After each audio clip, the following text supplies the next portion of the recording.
Hello दोस्तों, आपका स्वागत है हमारी आज की वीडियो में और मैं एडवोकेट नरेश कुमार आपका स्वागत करता हूं। अगर आपकी पत्नी नौकरी करती है और आप उससे कम कमाते हैं या फिर बिल्कुल भी नहीं कमाते, तो क्या आपको मेंटेनेंस देना पड़ेगा? या फिर उल्टा है, क्या आप पत्नी से भी मेंटेनेंस चार्ज कर सकते हैं? क्योंकि बहुत सारे व्यक्ति इस चीज से कंफ्यूज रहते हैं और वह सोचते हैं कि भाई पत्नी ज्यादा कमाती है तो मुझे मेंटेनेंस नहीं देना पड़ेगा।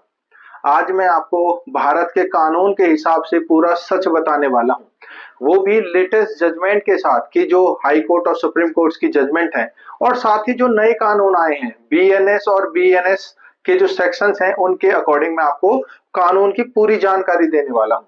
तो नमस्कार दोस्तों, मैं हूँ एडवोकेट नरेश कुमार और आप देख रहे हैं आपका अपना चैनल, जहां आपको कानून की जानकारी बड़ी ही आसान और सरल भाषा में हमारे द्वारा दी जाती है। यहाँ हम बताते हैं कि लीगल अवेयरनेस की और लीगल जजमेंट की जो आपके लिए बहुत ही महत्वपूर्ण होती हैं। अगर आप ऐसे ही लीगल वीडियोस को देखना चाहते हैं तो जल्दी से चैनल को सब्सक्राइब कर लीजिए और बेल आइकन दबाना ना भूलें, क्योंकि हमारे द्वारा डाली गई हर वीडियो आपके लिए बहुत ही महत्वपूर्ण है। इसीलिए दोस्तों जल्दी से चैनल को सब्सक्राइब करें और बेल आइकन दबाएं। तो सबसे पहले समझते हैं कि मेंटेनेंस क्या है, यानी कि जो मेंटेनेंस का कानून है वह क्या कहता है। पति या पत्नी को आर्थिक सहायता देना ताकि वह अपनी बेसिक जरूरतें जो है उनकी वो उसको पूरा कर सकें। भारत में जो मेंटेनेंस के जो मुख्य कानून है वो है सेक्शन 125 ऑफ सीआरपीसी, जो अभी रिसेंटली कन्वर्ट हुआ है। इसमें बच्चे, पत्नी, माता पिता मेंटेनेंस की मांग कर सकते हैं। अगर कोई खुद को मेंटेन नहीं कर सकता तो वो मेंटेनेंस की मांग कर सकता है। जो रिसेंटली कन्वर्ट हुए हैं जो कानून वो है सेक्शन 144 ऑफ बीएनएसएस, जो अभी सीआरपीसी को रिप्लेस किया गया है। तो मेंटेनेंस का जो प्रोविजन है वो लगभग इसमें सेम है, सिर्फ कानून के सेक्शंस को चेंज किया गया है। और इसके बाद आता है हिंदू मैरिज एक्ट का सेक्शन 24, यानी कि केस को चलते समय वो इंटरिम मेंटेनेंस की मांग कर सकते हैं। जैसे कि भाई एडवोकेट के खर्चे हो गए या फिर जो नॉर्मली उनके खर्चे होते हैं तो इंटरिम मेंटेनेंस की डिमांड कर सकती हैं। और उसके बाद आता है हिंदू मैरिज एक्ट का सेक्शन 25, जो परमानेंट मेंटेनेंस की मांग करता है, यानी कि आपको परमानेंट मेंटेनेंस दिया जाएगा। इसके बाद आता है protection of women from domestic violence act 2005, यानी कि जिसको हम शॉर्ट में डीवी एक्ट कहते हैं। इसमें भी मेंटेनेंस का प्रोविजन है, यानी कि पत्नी डीवी एक्ट के अकॉर्डिंग मेंटेनेंस की मांग कर सकती है और साथ ही अगर आप के पास बच्चा है तो बच्चे की कस्टडी की डिमांड कर सकती है और साथ ही रेजिडेंस राइट्स की मांग कर सकती है। डीवी एक्ट के अंदर हर पत्नी को यह अधिकार होता है, इसीलिए जो डोमेस्टिक वायलेंस केस है इसको शॉर्ट में डीवी एक्ट कहा जाता है।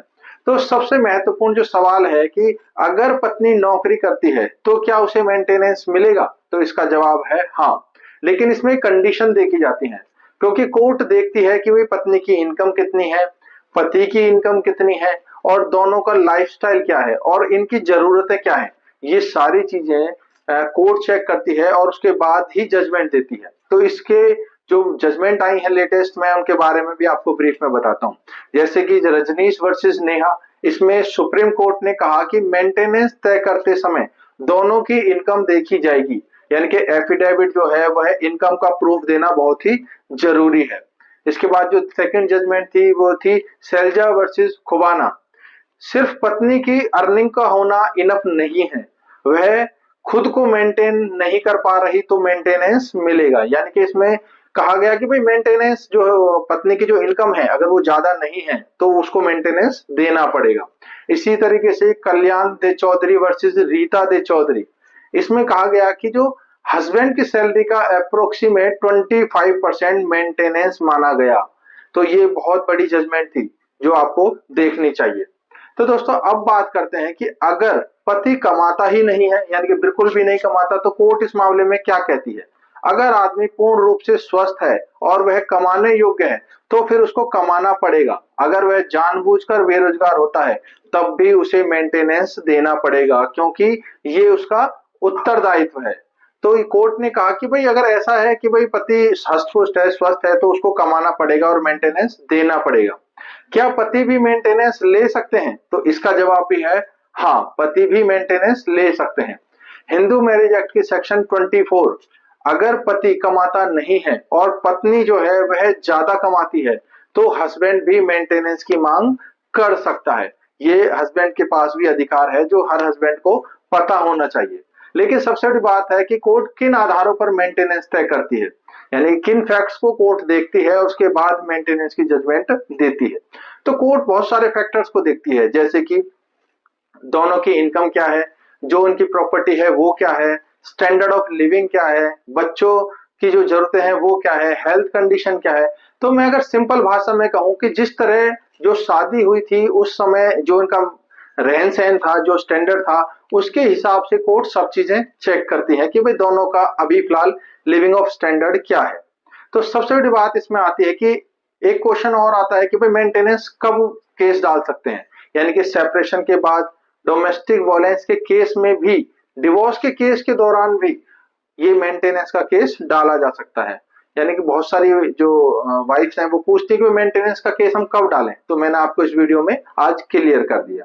सबसे बड़ी बात है कि आपके पास इनकम के डॉक्यूमेंट्स होने चाहिए, बैंक स्टेटमेंट होने चाहिए, सैलरी स्लिप होनी चाहिए, और जितने भी डॉक्यूमेंट्स हैं वो आपके पास एज ए एविडेंस होने चाहिए जब आपको मेंटेनेंस का केस डालना होता है।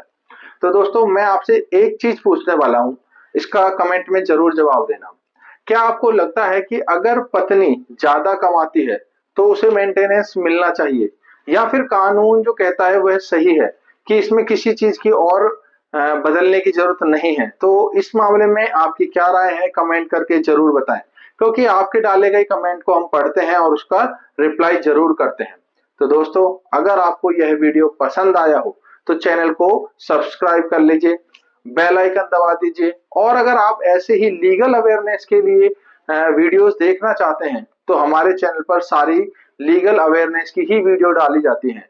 तो जल्दी से चैनल को सब्सक्राइब कर लीजिए, और अगर आपके माइंड में कोई क्वेश्चन है, आप हमसे कुछ पूछना चाहते हैं, तो दोस्तों जल्दी से आप कमेंट में हमसे पूछ सकते हैं, क्योंकि मैं हर कमेंट को पढ़ता हूं और उसके साथ आपको जवाब देता हूं।